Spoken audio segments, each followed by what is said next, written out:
त्यांच्यापर्यंत पोहोचवावे यासाठी आम्ही आमचे पुरावे त्या ठिकाणी सादर केलेले आहेत आणि निश्चित रूपाने साहेब कलेक्टर साहेब आमचा प्रश्न योग्य रीतीने समजून घेऊन त्या ठिकाणी प्रश्न मांडतील आणि आमच्या समस्या सुटतील एवढी अपेक्षा आहे। त्या अपेक्षेने आम्ही या ठिकाणी आज निवेदन दिलेलं आहे।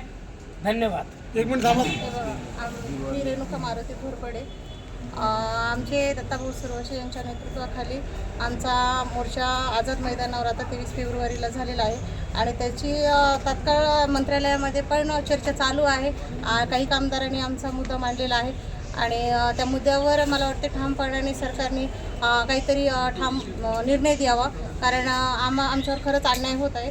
आमची मुलं बाळांवर खरंच अन्याय होत आहे।